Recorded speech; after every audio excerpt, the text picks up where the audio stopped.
Radar Update. My name is Daniel Vallis, and welcome to our channel.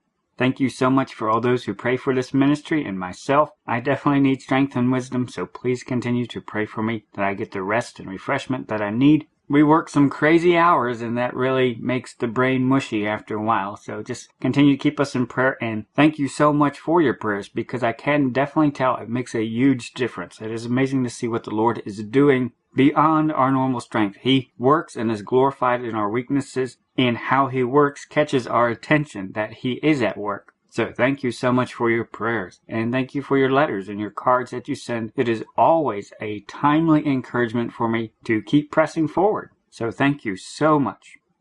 We are in an incredible time frame right now that is also a threshold, marking two different prophecies, but of the same story, where they are coming together. And we're seeing multiple signs that Scripture has warned us about coming into play right here at this threshold. We're seeing several biblical warnings and signs coming together right here in just these days. It is amazing to see.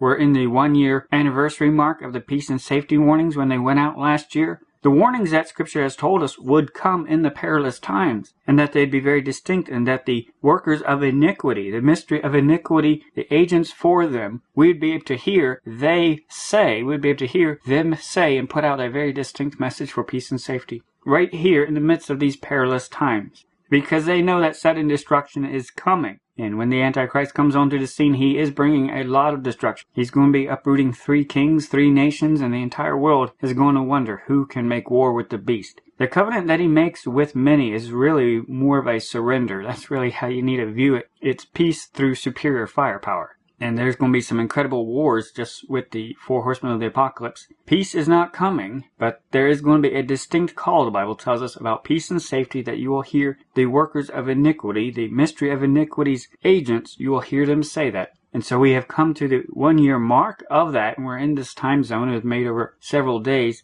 But we see it landing exactly at this threshold time where we are expecting the transition switch from the line of the tribe of Judah, the Omega portion of the Shiloh prophecy, back to the Alpha portion of prophecy, and which also starts the very next prophetic events that are going to be seen during the tribulation. So we're at an amazing threshold here of multiple things that the Bible has told us to be aware of, coming together right now in just these few days. And we've noted a lot of how the enemy knows the time is very important too.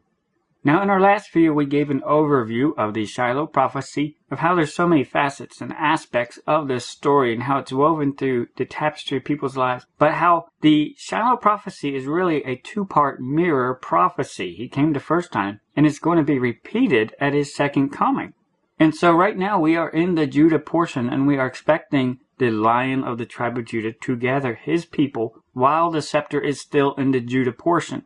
And primarily because when we studied and looked at it last time, the first time Christ came, Judah was in power down on earth. That picture was down on earth with the Sanhedrin. They had the titular authority and the scepter. So the first time at Christ's coming, the Judah condition and also the scepter condition were present down in earthly manifestation, so to speak, with the Sanhedrin and them having the authority as the lawgiver. But it was acted out in the celestial heavens. But when Christ was caught up to the heavens, he took the scepter with him, and as the descendant of Judah, it will never depart from him, because he will live and reign forever too. So now our perspective is going to be slightly different, because Judah, his descendant, the lawgiver who came from between his feet, that is now in the heavens, along with the scepter that he holds, and he's sitting down, waiting till his enemies be made his footstool. So both Judah and the scepter are in the heavens, which would also include the lawgiver too as well, with the scepter concept. So this time around, there is no earthly conditions to check it by. All of the conditions that we check it by and reference it by are in the heavens, are in the signs that we see with Judah. And we've seen our attention drawn to the feet and reminding us that he did come from between the feet. And we're also reminded even in Revelation that he does hold a scepter. So this is why we're looking for them all there in context of the Shiloh prophecy. The scepter shall not depart from Judah, nor a lawgiver from between his feet until Shiloh come.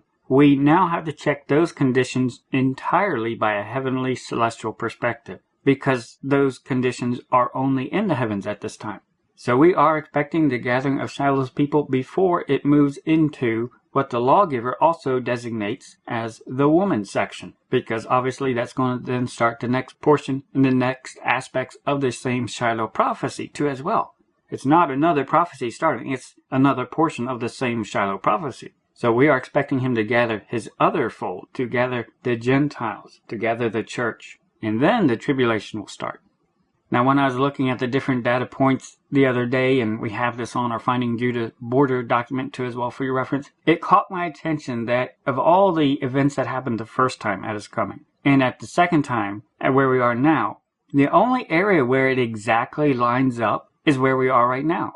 November 11th and the third star of Bethlehem, which happened the first time, are both lining up basically exactly around 193 degrees. And it just caught my attention that of all the events that happened the first time, it lands up almost exactly with where we are now, right when we are expecting the transition between the two. Amazing symmetry with all of this that we see and observe. And again, this is a sign that we are told to see. We are told when we see all these things begin to come to pass, then look up and lift up your heads and you will see your redemption drawing nigh. Because you'll be looking square at the story of your Redeemer, and also a countdown in a sense too with the time frame. You'll be able to see time running out when Shiloh is going to gather his people. And the only way you're going to recognize the story of redemption in the heavens is if you're familiar with the Shiloh prophecy and his first coming too as well. And so the more we're familiar with his first coming and who came in the fulfillment of prophecy then, the better we can have an understanding and expectation of his second time, when we are expecting him to pick up what he has already purchased, to redeem it, to pick it up. And this sign is given because he wants us to know. He has told his disciples, watch. You will not know the day or hour, but I want you to watch anyway. I want you to look for me. I want you to even look up into the heavens, and you will be able to see your redemption drawing nigh. And if you are watching, my coming will not come on you unawares. It's not going to catch you by surprise, because you will be expecting it. You will be making yourself ready. But if you're not paying attention to the signs that he has told you, then yes, you will be caught unawares. He will come when you least expect it. But when we watch and follow what our Master has told us to do, then we will not be surprised. Now, when we consider the perilous times where we are right now in late 2016, we understand from a prophetic viewpoint of other signs that Scripture has told us, we already knew this time was going to be extremely important. And a number of Christian authors over the past few decades have written about how we are in the end times. And one of the main reasons we know we are in the times is because of these signs that Scripture has told us to look for. Historic signs and historic markers that we are told to look at that will signal that things are going to start wrapping up soon. And one of the major signs that Christ told his disciples is the fig tree prophecy relating to Israel's replanting. That historic marker. And that's all it is. It's just a historic marker. He said, when you see this happen, you know that the rest of the prophetic events are going to happen within the lifespan of the people who saw that event. And we talk about this on our poster, The Last Generation. We talk about a lot of the signs that have been fulfilled since that historic marker. So definitely check that out. Link in the description box. So the average Bible student would know from that point, from that historic marker, that automatically created a prophecy funnel. You knew from then things were going to start winding down to a conclusion. There was going to be a conclusion within the lifespan of the people who saw that historic event. And so we just picked an average of about 5 years old, someone who would have seen it at that time, old enough to remember it. And that just gives us a ballpark figure. And just like the wise men, they just did some rough ballpark math of trying to estimate when Christ would be born based on when they knew he would be going into Jerusalem. And he'd have to be at least 33 years old for that culture to accept him as a lawgiver. So they just did some basic math and figured out, okay, we should expect him to be born in this ballpark area. And then they saw the sign, and the rest is history. So the same is what we're doing here too as well. We know when the historic marker happened in 1948. And so to give us a ballpark, we just picked a ballpark of 5 years old because most psychological studies show that's around when you start getting your first concrete memories of events and noticing your parents getting all excited about certain things and whatnot.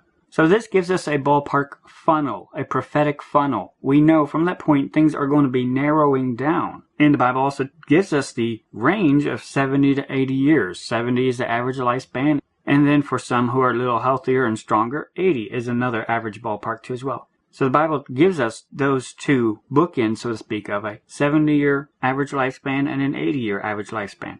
So this gives us an idea of the prophetic funnel. We should expect all of the prophetic events, which does include the tribulation events too as well, this gives us the funnel to hem in our understanding of when the prophetic events will happen. And so someone who witnessed the historic marker and remembers that event, they'll be hitting 80 about 2023, ballpark figure.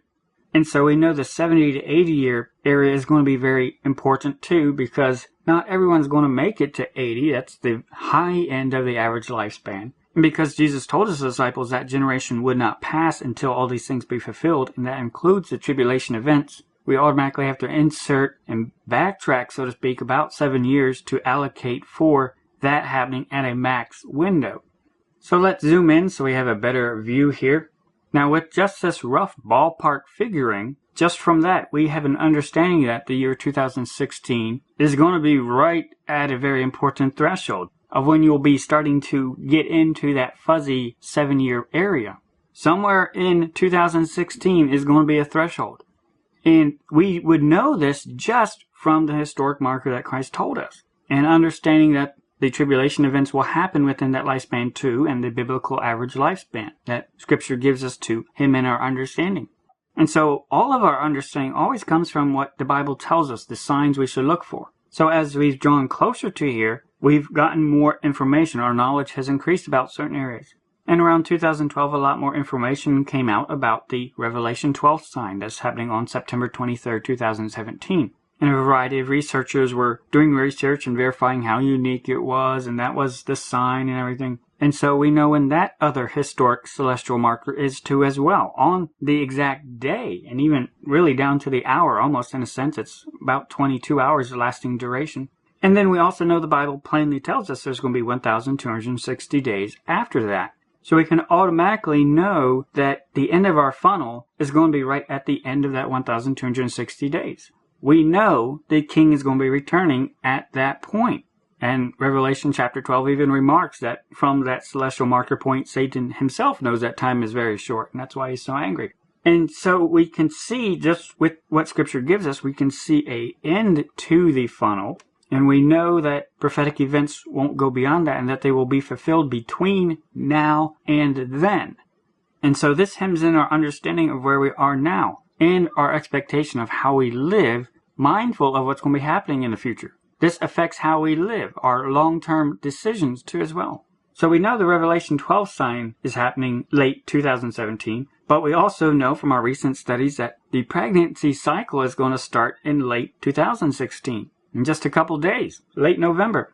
And the pregnancy cycle of that sign is just as important as the Revelation 12 sign, because Jesus told his disciples that during the tribulation, people would be able to see that sign. They would be able to see the sign of the Son of Man. So they will be able to see Jupiter circling around in the womb of Virgo. They will be able to see the sign of the Son of Man.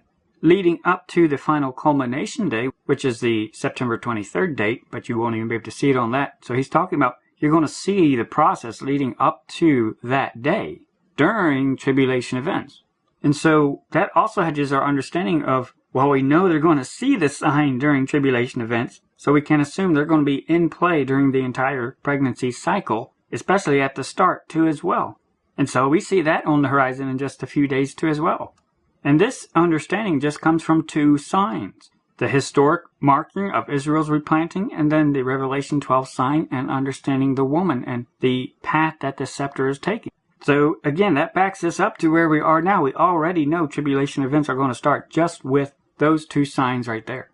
But then in mid-2015 is when we really started to notice the Shiloh prophecy coming into play. And that's really when it started with the first star of Bethlehem that hadn't happened in 2,000 years. Hello. That caused us to start a lot of study. That really started us on our path then. So the Shiloh prophecy started then. And the more that we have studied the picture, especially seeing how these two aspects go together, the lion and the woman, when we understand that the gathering for his people is going to happen during the lion section portion of it, and then we see the pregnancy cycle section starting soon, this should catch our attention, because both of these prophetic events are happening in context in the prophetic funnel. And so just with these three biblical markers that we're told about, we have a very clear understanding that late 2016 is going to be a very important time, where we are right now.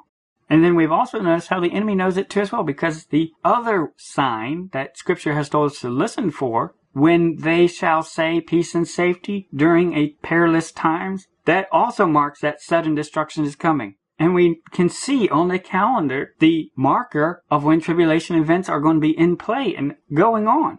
And so we take that into consideration when we see the children of darkness, when we see the agents of the mystery of iniquity, when they say peace and safety, and we see just a little bit down the calendar, sudden destruction on the calendar, just from our understanding from a biblical perspective. We know sudden destruction is coming any day now. We are in perilous times. 1 Thessalonians 5:2, For yourselves know perfectly that the day of the Lord so cometh as a thief in the night. For when they shall say peace and safety, then sudden destruction cometh upon them, as travail upon a woman with child, and they shall not escape. But ye, brethren, are not in darkness, that that day should overtake you as a thief. Ye are all the children of light, and the children of the day. We are not of the night, nor of darkness. Therefore let us not sleep, as do others, but let us watch and be sober. Notice, he's comparing the children of light and the children of darkness. And he emphasizes, when you hear them say, when you hear the children of darkness, the mystery of iniquity, their agents and their workers, when you hear them say peace and safety, you better pay attention. And you better already be watching and be sober and be very serious, because this is a sign that sudden destruction is coming when the children of darkness say this particular sign. And again, notice how it emphasizes, as travail upon a woman with child. Just like Christ told his disciples, sudden destruction, the tribulation events are going to be ongoing, already underway, when the pregnancy cycle is seen in the heavens. The sudden destruction is literally coming upon them as travail upon a woman with child. As she is travailing with her child, the tribulation is ongoing. And also notice how it emphasizes, they shall not escape. The tribulation is a trap. It is a snare. And that's the exact wording that Jesus told his disciples, that we need to be ready so the tribulation doesn't catch you like a snare. You need to be watching. You need to be living in light of his return. You need to be paying attention to the signs. And if you're not living in light of his return, and you're living like the heathen, then don't be surprised if you are trapped in the tribulation. We have heard the agents of the mystery of iniquity announce peace and safety and send out their message through multiple channels, but it's all been very tightly linked together. They're getting ready for their phoenix to arise. They know sudden destruction is coming, and that their Antichrist will rise out of the ashes after he uproots the kings. And Revelation 17:17 even tells us that the kings have one mind. They are working together to hand over power to the beast. And when we hear them who are orchestrating all this, when we hear them say and give the announcement peace and safety, that is a cue that we are told to listen for. And that means that sudden destruction is shortly coming. And so when we keep in mind what Scripture tells us, that hedges our understanding and also hedges in how we live and our decisions and how we go forward in life too as well. And we're in an amazing time right now, hedged in by the prophecy funnel that started with the historic marker of Israel's replanting, which happened in 1948. So it's amazing to see in just a couple days that there's going to be another full moon, but it's going to be a record-breaking supermoon, the biggest in nearly 70 years. Right here, in context of the prophecy funnel, right when we're expecting sudden destruction to start, and tribulation events to come as a woman in travail, right during the sign of the woman in travail, we have a celestial instance that reminds us of the entire prophecy funnel that started right back at the same time too as well. Incredible reminders in the heavens right now. When we pay attention, when we lift up our heads, when we look up, we will see the signs that our redemption is drawing nigh. We are running out of time. When we look at the timeline here, we can tell there's not that many days before the actual celestial border of Judah running out and running into the retrograde division border that the scepter also makes. And then just a few days after that, just a week, Jupiter will then be inside the actual area of Virgo constellation. Within that star is actually within the body of the woman. So we are at an incredible time right now. And again, the enemy knows it. The peace and safety anniversary mark falls right on this exact division border threshold. Remember, it spanned several days, the announcements that went out. Between both those peace and safety marks right there, you can just consider that whole area the threshold, landing right on the border that the lawgiver set out, the boundary he defined. They know this time is very important. They made the announcement a year ago knowing this time is very important. They made the Alice through the looking glass announcement last year knowing this time was very important. And so in a way, we weren't surprised when we saw the Alice theme at the White House this year at Halloween, just hours before when they made the announcement of Alice Through the Looking Glass a year ago. Yes, they had the Alice Through the Looking Glass at the White House with a gigantic watch right there above the doorway. And multiple motifs of Alice Through the Looking Glass really driving home this theme right at this time. And it was in social media, it was in the news, got a lot of attention because it's Obama's last Halloween, blah, blah, blah. And so this was being promoted all over the place, bringing attention to how they were emphasizing the white rabbit, who's the timekeeper, and the doorway, the arch doorway. That's what they're waiting for. They're waiting for their timekeeper to make his triumphal entry. That's what the whole Arch of Palmyra is all about. And here they're reminding their disciples about it all. Reminding them it is time. Sudden destruction's almost here. The one who's going to be causing the sudden destruction and the uprooting of the three kings is about to make his triumphal entry through the arch gateway. They know what time it is.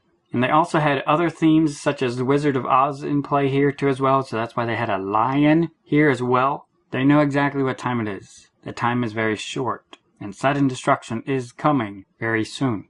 Remember last year they put out the 10-second teaser, it's time to go back. They know it's time prophetically for events to happen. They also know it's time for the church to fall back, to fall away. The strategic move there, that term, that two-word term there, falling away. And this is exactly what they portrayed in 10 seconds last year at the same time that they put out the Alice this year. They know Heaven's diplomatic corps, the church, is about to fall back. There's about to be a strategic retreat. There's about to be an evacuation. And this is what they're waiting for, and they've messaged in connection with their arch at Trafalgar Square. As soon as the falling away happens, their son of perdition will be revealed. He'll make his triumphal entry. And it should catch your attention that they're repeating this at the exact same time. This same message, the timekeeper, the watch, the arch, the gateway. Alice at the White House with the white rabbit. And we pointed out before the iPet Goat 2 messaging too as well. That also points to Alice. This is a consistent cue card that they use. And this is one of the things that they've been telling their disciples to keep their eyes on that messaging. We talked about the Alice messaging there with the white rabbit and how that was connected to the exit. When you watch the video, the emphasis is brought up to both of those. The white rabbit for the enemy is a cue card for them. When they see the rabbit, they know there's about to be an exiting. There's about to be an evacuation. There's about to be a falling away. It's not for them. Remember, even Scripture says they shall not escape. The escape is not for them. It's for the ready bride. That's who's escaping. That's who's exiting. That's who's falling away. From their perspective, that's who's getting out of the way. Now, one of our subscribers sent this to me today, that PlayStation, on one of their promotions for their subscribers, they released Everybody's Gone to the Rapture game for free in November. Yes, starting in November. Just like they started last year's November with the Alice Through the Looking Glass, and just like they started this year, just a few hours before with Alice at the White House, they're now starting November with Everybody's Gone to the Rapture, promoting and pushing that too as well. And it's been interesting that they've been having some technical trouble with it too as well, so that's also bumped it up in the news too as well, in the gaming circles as well too. I mean, we've talked about this before. They know the rapture is about to happen. This secular world knows exactly what the rapture is. They know it is a falling away. They know there's going to be people disappearing. And there's a massive media conditioning right now to acclimate the world that, yes, people are about to leave the scene. And it's amazing when you look at the game and read a little bit about it. The main area of focus in the game where a lot of activity takes place and revolves around, which has the upside down pyramid too as well, and a semblance of an eye too as well. But it's interesting that all revolves around celestial observations, which is what we're supposed to do. We're supposed to look up and we'll be able to see our redemption drawing nigh. Signs are given for us so we will know the time. Now, it also caught my attention that they named in the game where all the activity revolves around, they named it Vallis Tower 6.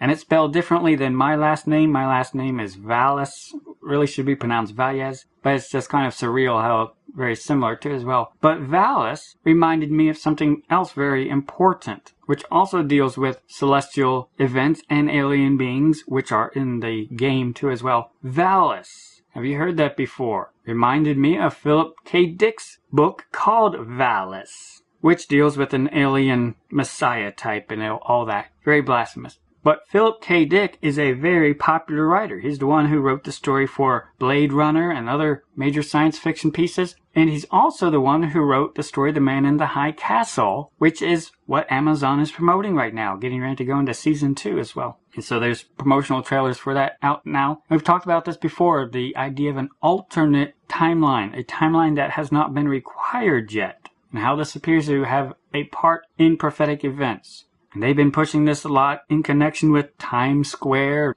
And we saw before the advertising that they even did at the real Times Square subway station, the underground, using that to promote this concept. And it was very controversial too as well when they did that. But bringing attention to Times Square with this alternate time, which also reminds us of the art exhibition that is right at Times Square right now while you're watching this video, called The Beginning of the End.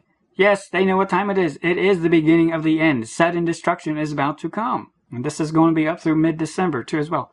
They've been putting out their messaging, the mystery of iniquity, warning their disciples that the son of perdition, that they've been getting ready to hand power over to, he's about to make his triumphal entry. He's about to come through the gateways, the dimensional gateways, in connection with the timekeeper. It's all about time.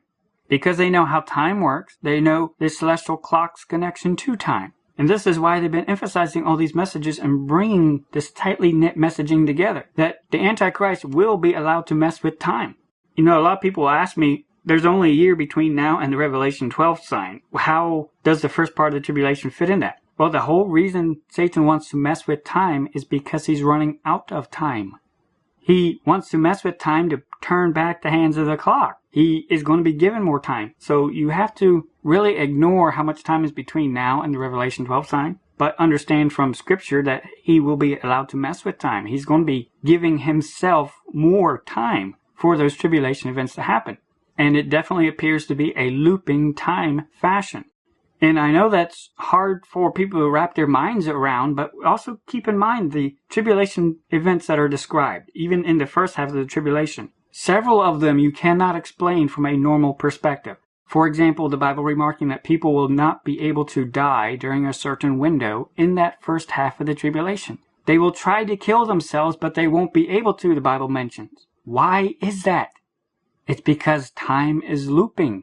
They live, they try to die, time loops, they keep coming back. This is the whole idea that Satan is acclimating people to, so when it does actually happen, they're not totally surprised and they're not running to the Bible, number one, too. This is the whole concept. There are several hard-to-explain events that are happening in the first part of the tribulation that I cannot explain to you, the nuts and bolts of how it's going to happen. But we can see the Bible telling us that it is going to happen, and Jesus telling his disciples it's going to be a time of perplexity. People will not be able to wrap their minds around what in the world is happening, because there is no frame of reference. And remember with the warning, when they shall say peace and safety, then sudden destruction cometh, and they shall not escape. The tribulation time period is a trap. It is a trap. It's a dimensional trap. You cannot escape it. They will try to escape it by killing themselves, but even that way they won't be able to escape. And he's emphasizing that they will not be able to escape. And he even told his disciples elsewhere that we cover in our Be Ye Ready booklet, warning about the tribulation snare. Those who are caught in the tribulation are in a snare. They cannot get out. Even by death, they cannot get out. And this is what Satan is getting the world ready for, and they know is about to happen with their timekeeper. They're using all this messaging and the water and the gateways and all that. Because they know peace and safety isn't coming. They know the red horse of war is coming, who's going to be given a great sword and going to kill a quarter of the world's population before the Revelation 12 sign. Sudden, very sudden destruction is coming.